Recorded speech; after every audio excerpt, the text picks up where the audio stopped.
2026 বিশ্বকাপে খেলবেন কি মেসি? এ নিয়ে বিস্তারিত থাকছে প্রতিবেদনে।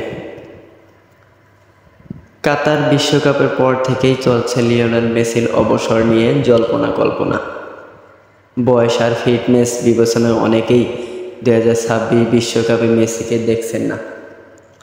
তবে তার সতীর্থরা বরাবরই মেসিকে আরেকবার বিশ্বকাপের মঞ্চে দেখতে চান, যদিও এ নিয়ে নিজে কিছু বলেননি মেসি।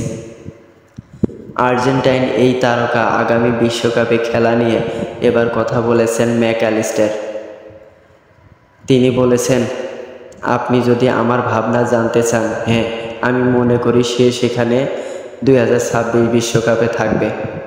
অন্তত সাক্ষাৎকারে তার কথা শুনে বা আমরা যখন জাতীয় দলে যোগ দিয়ে তাকে অনুশীলন করতে দেখি কিংবা যেভাবে সে খেলে, আমার কোনো সন্দেহ নেই সে যে সহজেই খেলতে পারবে। তবে শেষ পর্যন্ত মেসির নিজের সিদ্ধান্তের উপর নির্ভর করে তাকে বিশ্বকাপে দেখা যাবে কিনা। আলিস্টার বলেছেন, এটাও ঠিক যে এই সিদ্ধান্ত খুবই ব্যক্তিগত। সম্ভবত বিশ্বকাপের সময় ঘনিয়ে আসবে, তখন সে কেমন অনুভব করছে তার প্রেক্ষিতে এটা ঘোষণা করা হবে। আমি আশা করি সে বিশ্বকাপে থাকবে। আর একটা সব সময় বলি, লিওনেল আমার কাছে বিশ্বসেরা। পার্থক্য গড়ে দেওয়ার সামর্থ্য তার আছে, এমনকি তার বয়স হয়ে যাওয়ার পরেও। কোপা আমেরিকার ফাইনালে চোটে পড়ে ছিটকে যান মেসি। চোট কাটিয়ে এখনও মাঠে ফেরা হয়নি তার। মেসি বরাবরই পার্থক্য গড়ে দেন বলে মনে করেন আলিস্টার। তিনি বলেন, আমার সব সময় দলের উপর মনোযোগ দিই। আমরা জানি যে লিওনেল মেসি এখানে থাকবে না।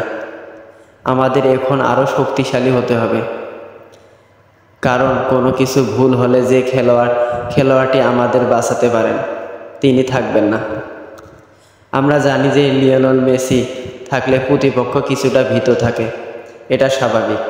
তবে আমাদের এমন খেলোয়াড়ও আছে যারা ইউরোপের বড় ক্লাবগুলোতে খেলেন, ফলে তারা প্রতিপক্ষ যখন আর্জেন্টিনার জাতীয় দলে দেখে তারা বুঝতেই পারে ম্যাচটা সহজ হবে না। এটাই আমরা চাই। আমরা আমাদের সেরাটা দেখাতে চাই, যেন প্রতিপক্ষের জন্য দিনটা কঠিন হয়ে পড়ে। আপডেট খবর পেতে চ্যানেলটি অবশ্যই সাবস্ক্রাইব করে রাখবেন। ধন্যবাদ সবাইকে।